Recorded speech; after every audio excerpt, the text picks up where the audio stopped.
Olá, boa noite. Quinta-feira, 7 de abril, dia do jornalista. Hoje você vai conhecer um pouco do dia a dia deste profissional que tem a missão de manter as pessoas bem informadas sobre tudo o que acontece na comunidade. E vai ver também. Em Votuporanga, escolas municipais se mobilizam para combater o Aedes aegypti e o Zika vírus. A atividade foi proposta pelo Ministério da Educação e vai premiar as melhores ações. Exercício de cidadania. Jovens parlamentares são diplomados na Câmara Municipal. Agora, eles têm a missão de propor melhorias à comunidade. Os projetos que respeitarem a Constituição podem até ser votados pelos vereadores. E a campanha nacional de vacinação contra a gripe começa neste sábado. As vacinas protegem contra 3 tipos de vírus, entre eles o H1N1. O TVO Jornal, segunda edição, já está no ar.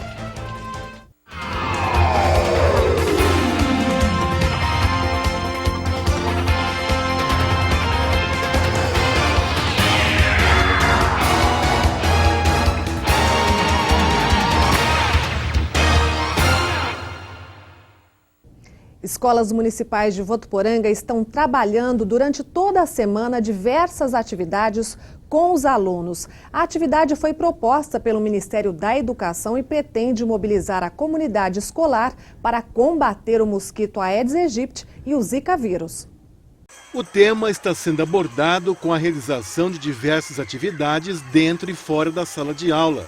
O objetivo é conscientizar o maior número de pessoas sobre a importância de eliminar os possíveis criadores do mosquito. 12 escolas da Rede Municipal de Ensino de Votuporanga estão participando desta ação. São mais de 3.500 alunos na luta contra o Aedes aegypti, transmissor da dengue, Zika vírus e febre chikungunya. Uma dessas escolas é o Centro de Educação Municipal Faustino Pedroso, que fica no bairro São Remo. As crianças confeccionaram faixas e cartazes para chamar a atenção dos moradores do local.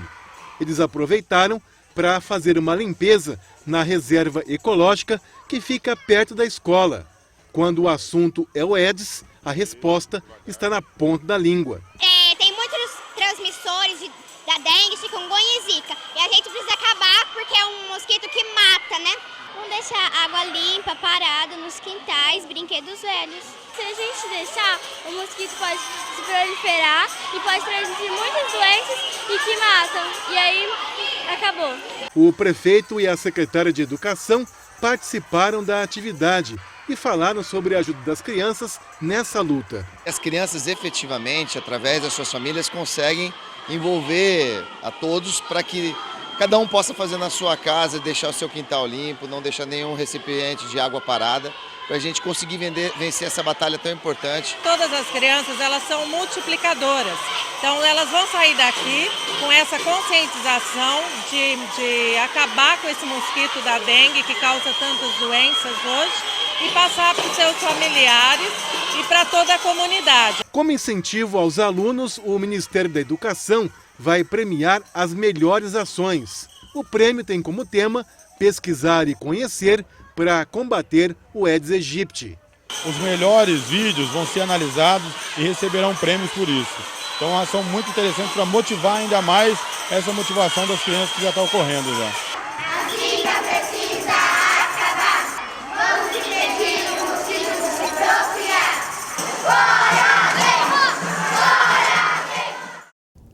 A campanha nacional de vacinação contra a gripe em Votuporanga começa neste sábado. A Secretaria Municipal está prevendo uma grande procura pela vacina e, por isso, todas as unidades de saúde do município vão funcionar das 8 da manhã às 4 da tarde. O objetivo é imunizar o público-alvo definido pelo Ministério da Saúde.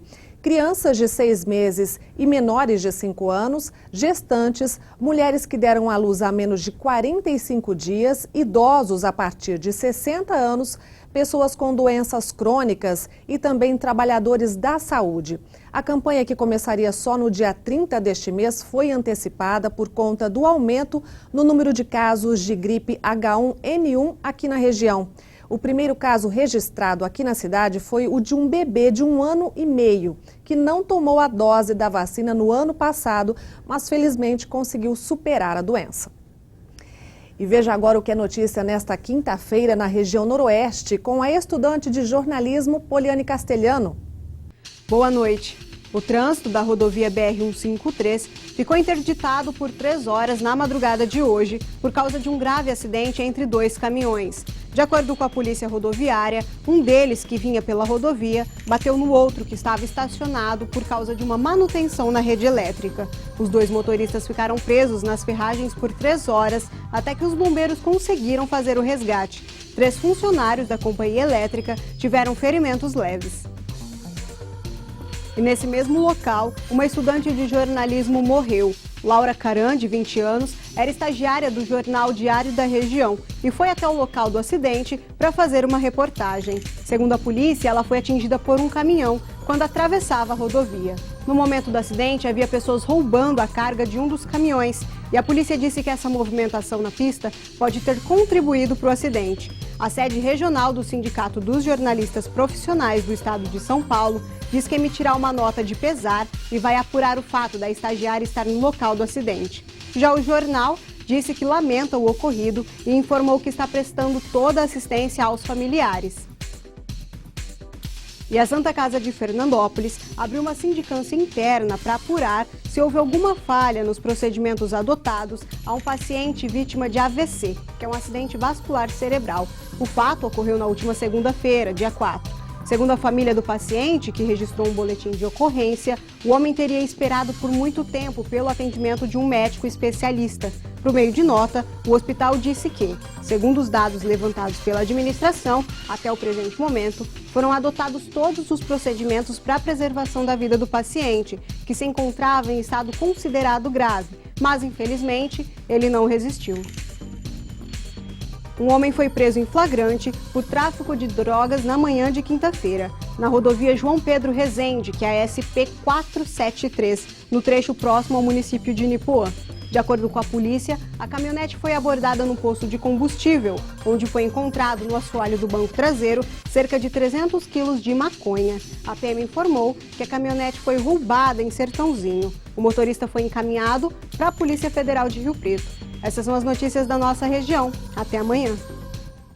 A mudança de comportamento do consumidor brasileiro deixou o mercado de frango mais atrativo. A Associação Brasileira de Proteína Animal estima que este ano o setor deve crescer de 3% a 5%. Mas mesmo com esse cenário aparentemente positivo, aqui no Noroeste Paulista, alguns avicultores não estão muito animados não, como você vai ver agora nesta reportagem. O ritmo de trabalho por aqui está acelerado e é graças ao mercado de frango que está aquecido. Neste frigorífico são abatidos 160 mil aves por dia e a produção aumentou. Só neste primeiro trimestre, o crescimento foi de 4% em relação ao mesmo período no ano passado. E esse bom resultado é explicado pela mudança nos hábitos do consumidor. É uma tendência o consumo migrar para o frango, tanto pela questão saudável quanto pela questão custo-benefício. Mesmo com o mercado favorável, os criadores estão cautelosos. Nesta granja mesmo, a Dilson cria 86 mil frangos há apenas um ano e não pretende aumentar. E apesar do mercado estar um pouco aquecido, o que tem preocupado mesmo é o custo da produção. Para se ter uma ideia, nesta granja o preço da energia dobrou. De R$ 4.000 que o avicultor pagava no ano passado, ele passou a pagar neste ano R$ 8.000. Além disso, o preço do combustível usado nos equipamentos para a manutenção da granja também subiu. Se fosse hoje para o senhor investir ou fazer uma granja, montar uma granja, o senhor investiria? No presente momento não, ia faltar um pouco de coragem para isso, porque as taxas de juros estão um pouco elevadas, né? A Mauri também tem convivido com outras preocupações, como o reajuste do salário dos funcionários, o que acaba desanimando quem luta para se manter na área. Você não consegue aumentar o seu lucro dentro da granja e você consegue aumentar suas despesas, então isso aí desanima um pouco a gente, sim. A gerente de vendas do frigorífico diz que outro fator que tem deixado o setor cauteloso é o aumento no preço do milho, o principal ingrediente da ração, que corresponde a 70% da alimentação dos frangos. Além do mercado interno, a exportação também foi prejudicada por conta do aumento do dólar. O frango, na verdade, ele é criado com boa parte aí em dólar. E esse aumento do dólar desfavoreceu bastante o nosso custo. E esse aumento no custo ele precisou ser repassado, embora que ainda não tenhamos conseguido repassar da maneira como veio para nós. A seguir, você vai ver como foi a diplomação dos mais novos integrantes do Parlamento Jovem de Votuporanga. E vamos mostrar ainda o porquê das temperaturas acima da média neste início de outono. O TV Jornal volta já já.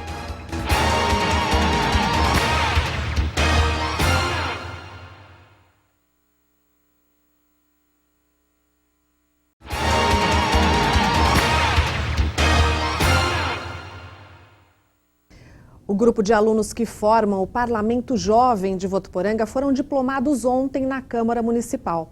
A partir de agora, eles vão vivenciar o dia a dia do poder legislativo e até podem propor melhorias para o município.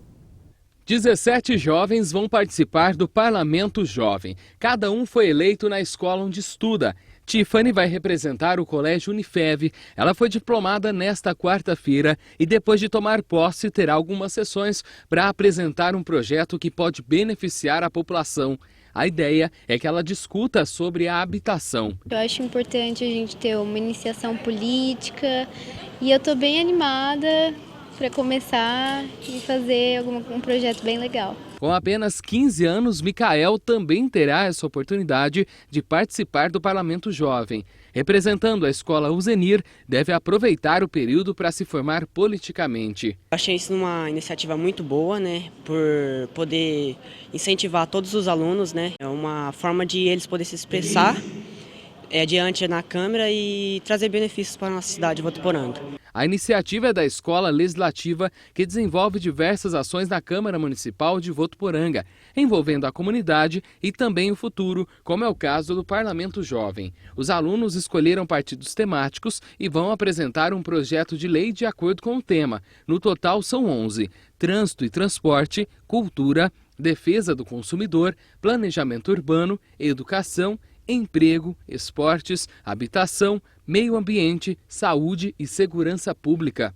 O projeto permite que os jovens conheçam o processo eleitoral e também o trabalho que é desenvolvido aqui na Câmara, iniciativa que pode gerar bons resultados no futuro. Eu acho que essa iniciativa é brilhante, ainda mais pelo momento histórico que a gente está passando. A gente tem que ocupar as instituições, ocupar os espaços públicos, os espaços políticos, e nada melhor do que começar com essa nova geração. Os alunos poderão apresentar os projetos, discutir com os vereadores e defender a ideia.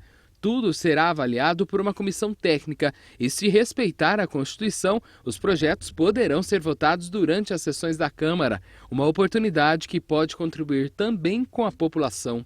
Qual é o grande objetivo desse projeto? Estimular a nossa comunidade, sobretudo o jovem, a participar, a estar engajado no processo político. Nós entendemos que é importante a participação do adolescente, principalmente do ensino médio, que muitos já podem votar, entender o processo eleitoral. Se depender de Tiffany, o país do futuro será de pessoas conscientes da importância de participar do dia a dia do Brasil. Vou votar porque eu acho importante eu colocar minha opinião, escolher alguém que eu acho que vai fazer alguma coisa por mim. Acho que é uma obrigação e um direito como cidadã. A posse e a eleição da mesa diretora serão no dia 31 de maio, às 7h30 da noite, na Câmara Municipal. A primeira sessão ordinária para discutir e deliberar os projetos do Parlamento Jovem será no dia 7 de junho. E o Dia do Jornalista é comemorado hoje, dia 7 de abril, em homenagem a João Batista Líbero Badaró, médico e jornalista assassinado por inimigos políticos em São Paulo. A morte dele gerou um movimento popular que acabou levando à renúncia de Dom Pedro I no dia 7 de abril de 1831. E um século depois, em 1931, a data foi instituída como o Dia do Jornalista, o profissional que tem a informação como matéria-prima. Os olhares atentos mostram a concentração e a responsabilidade dos profissionais que lutam diariamente para levar até você as principais notícias. Fábio se formou em jornalismo em 2010 e há mais de 2 anos assumiu a redação do jornal, que até então era de seu pai. Por amor à profissão, os desafios nesta área acabam sendo fáceis de enfrentar. O jornal não para, né? Ele abre de manhã, às 8 horas da manhã, o horário que a gente abre, aí chega o pessoal do escritório e tal, já tem uma pessoa aqui que atualiza as notícias no site, no Facebook, nas redes sociais, produz algo também logo de manhã. E depois, na parte da tarde, chega o pessoal que efetivamente faz todo o jornal também, né? Ajuda a complementar o jornal e o pessoal que diagrama. E aí sim começa a produção de notícia, investigação, e isso se arrasta até 8, 9 horas da noite, às vezes até sessão da Câmara, a gente sai um pouco mais tarde. Além de manter as atividades aqui na redação, ele também trabalha na rádio. Às 11h30 começa o programa de esporte, Bola em Jogo. Eu desço até a rádio, participo do programa e permaneço na rádio às vezes, produzo alguma coisa por lá e depois volto para o jornal também. O jornalista também é de grande importância para as empresas e instituições por meio do trabalho na assessoria. E é justamente essa área escolhida por Janaína, responsável pela comunicação na Santa Casa de Votuporanga. Ela começou em 2006 como assistente e hoje é a chefe do setor. A profissional tem a missão de manter os 950 funcionários da instituição bem informados sobre o que acontece no hospital. Atende também o público externo e, é claro, é o ponto de ligação com os veículos de imprensa. O nosso trabalho dentro da Santa Casa ele é muito intenso. Primeiro, porque a gente faz a assessoria de imprensa, que é todo o atendimento dos meios de comunicação da cidade, da região, né, ou até mesmo de nível nacional. E, paralelo a isso, a gente tem um trabalho muito forte também, que é a comunicação interna. Hoje a Santa Casa, ela não é só um hospital, ela é um complexo. Assim como em outras mídias, a TV também tem uma rotina corrida. Josiano mesmo trabalha nesta área há mais de 3 anos. Ele diz que o principal desafio por aqui é conciliar a informação com a imagem. Diferente do impresso, por exemplo, que é só colocar a notícia ali e muitas vezes não tem a necessidade da foto. Já na TV não, sempre tem que ter a imagem para mostrar. Então é um pensamento duplo de ir atrás da notícia e também da imagem para mostrar na TV. E também tem quem está se preparando para se tornar jornalista. É o caso dessas universitárias que fazem estágio e produzem as reportagens da TV e Rádio Unifev. Elas garantem que é uma grande oportunidade para conhecer ainda mais a área que escolheram como profissão.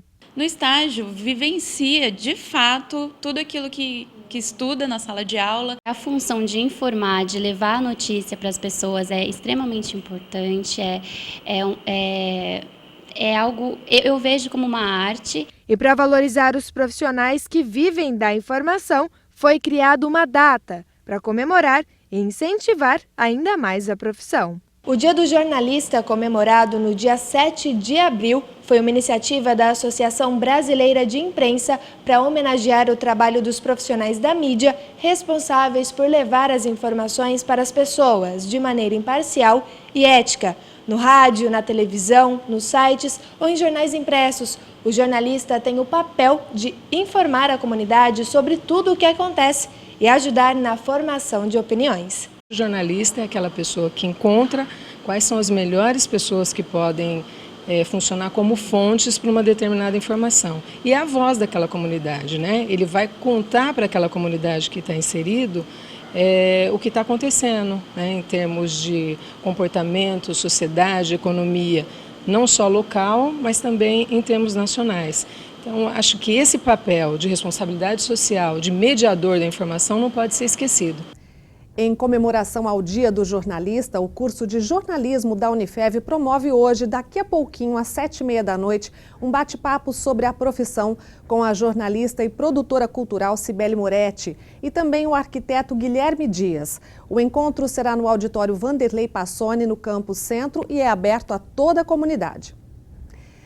Pois é, e as águas de março fecharam o verão, dando espaço para a chegada do outono. Com o aumento na incidência de ventos e temperaturas gradativamente mais brandas. Bom, pelo menos isso na teoria.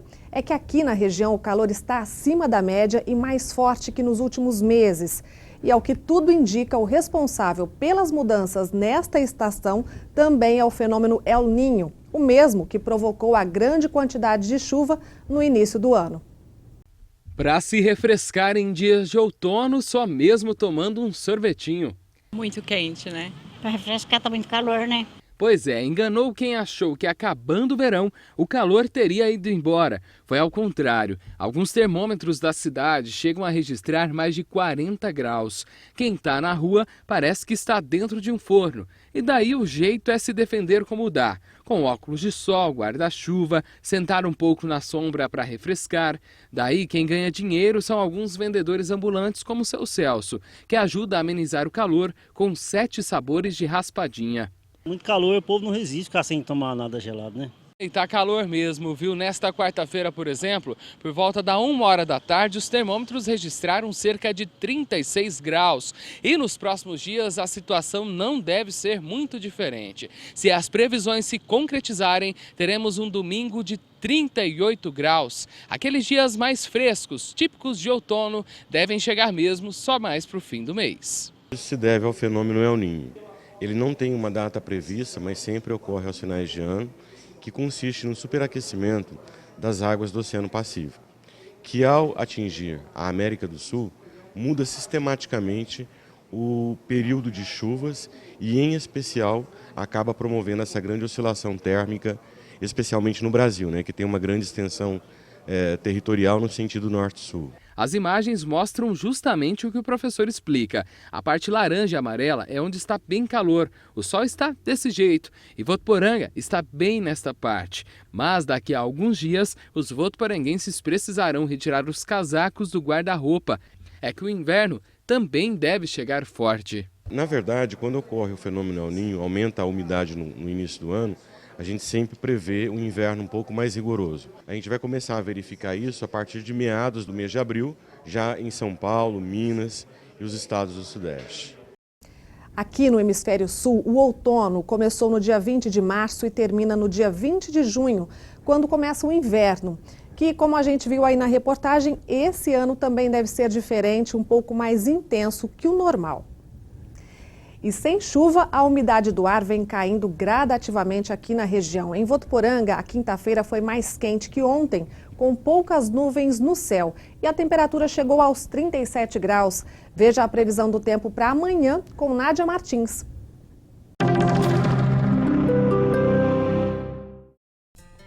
Olá! A sexta-feira será marcada por sol, calor e tempo seco. E os principais efeitos da baixa umidade são secura na garganta, nos olhos e problemas respiratórios. Esse ar seco já é uma preocupação nessa época do ano, que é a transição entre o outono e o inverno. E de acordo com a OMS, Organização Mundial de Saúde, o ideal é que a variação do ar esteja entre 50% e 80%. Níveis inferiores a 30% merecem muita atenção. E vamos ver como ficam as temperaturas? Na capital São Paulo, o sol aparecerá entre muitas nuvens pela manhã e à tarde será de céu limpo. Por lá, a umidade relativa do ar varia entre 32% e 90%. Os termômetros marcam mínima de 18 e máxima de 31 graus. Em Rio Preto, continua sem previsão de chuva e o calor será intenso. Por lá, a umidade relativa do ar varia de 34% a 62%. E as temperaturas ficam assim, mínima de 23 e máxima de 35 graus. Em Votuporanga, o sol predomina desde cedo, faz muito calor e a sensação térmica aumenta esse incômodo. A umidade relativa do ar fica entre 35% e 66%. Aqui os termômetros marcam mínima de 22 e máxima de 37 graus. Até mais. A seguir, os destaques esportivos nos comentários de Josiano Garofolo. A gente volta já.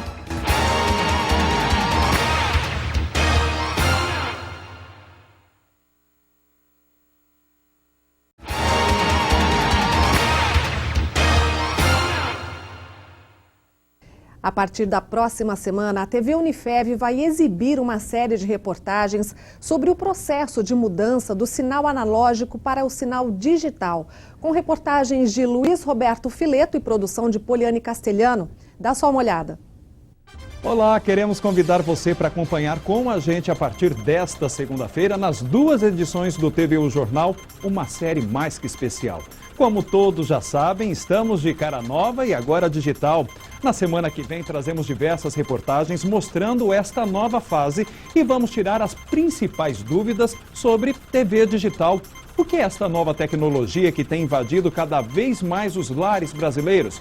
Como eu faço para ter a TV aberta digital em casa? Essas e outras questões vamos te responder, então fica marcado, hein? A partir de segunda-feira agora no TVU Jornal primeira edição, ao 12h30 e na nossa segunda edição às 6:45 da noite. A gente te espera.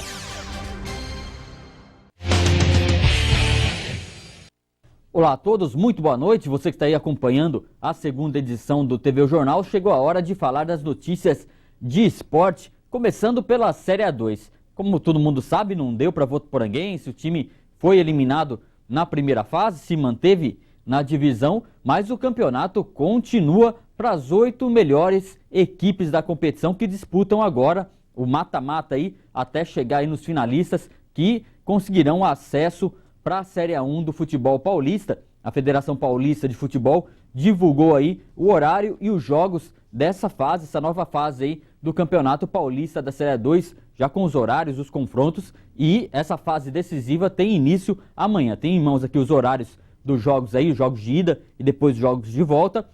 Amanhã, às 9h30 da noite, jogam Batatais e Bragantino, e depois, no sábado, jogam Taubaté e Barretos, Santo André e São Caetano, e União Barbarense e Mirassol. Os jogos de volta acontecem todos, serão realizados todos na semana que vem, com o Bragantino e Batatais no dia 15, São Caetano e Santo André no dia 16, é o clássico, né, que a gente já falou aqui. Também no mesmo dia, Barretos e Taubaté, e Mirassol, União Barbarense aí. A torcida nossa aí, para quem sabe, o Mirassol, que é o time da nossa região, suba aí para a primeira divisão, e no ano que vem a gente pegue a rodovia Euclides da Cunha aí rapidinho, possa chegar ao estádio para assistir os grandes clubes do futebol paulista.